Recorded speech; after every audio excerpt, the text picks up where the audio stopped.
brought to you by All Hands Working and the Leary FireFighters Foundation, working together at the front end of the fire by making sure firefighters have the best available tools necessary. These are the first guys that are coming. Let's make sure they got everything they need when they arrive.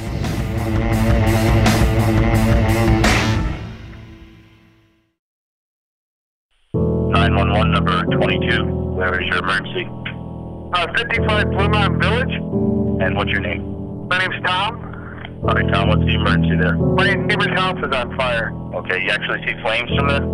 Yes, there's flames coming out of their house. Is anybody in the house right now? No, they both got out with their dog. Everybody's out. Okay, get everybody away from the structure. I'm sending the police and fire department for you, okay?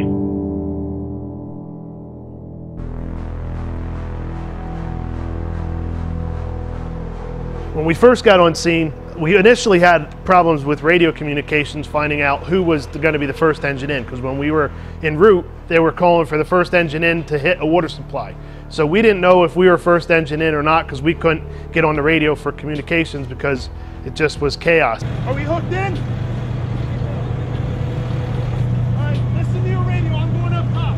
The B side of the building was actually pretty much burned open. So we were attacking through the front door of the A side of the building, and then we went to the B side of the building, and we were trying to suppress the fire from the exterior, basically. And then the back side of the building, we were coming into the back door, trying to push the fire back to the original, burn point. From the start of the fire, we were pushing fire from the center of the house back out to where it originally had started. When we went through the door, it was dark.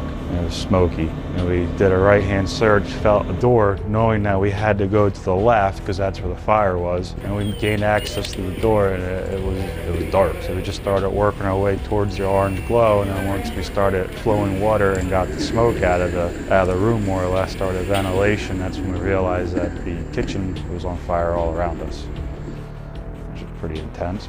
We were trying to figure out where the fire was in the cock loft, and we were just ripping down walls left and right, and me and Patrick were going around to the front side of the house, and he just grabbed me by the shoulder and he said there was no floor there, which I couldn't tell because it was just all full of black smoke. I just put my foot out a little bit and there was nothing there.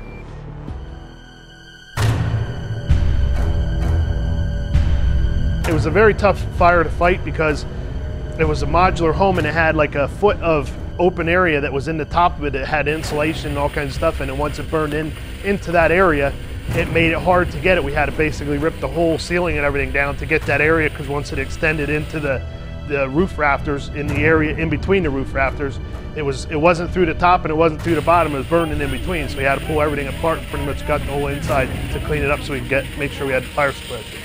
The hole on the end of the building was the Blue Ridge's assistant chief was looking to see if we could get into that open void that was in there through the end of the building. Because if we could open it up and get into that void, you could do your fire suppression through that hole that we were cutting to make sure that all the fire was out. But when we opened it up, it wound up that it wasn't into that crawl space, that open space area that we were looking for.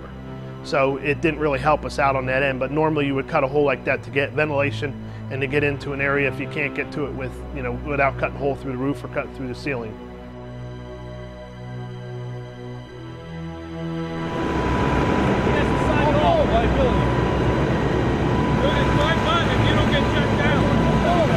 He didn't want to go come see me in rehab because he wanted to go back in, but he had already went through a cylinder and he needed to come in because he was over his 20 minutes.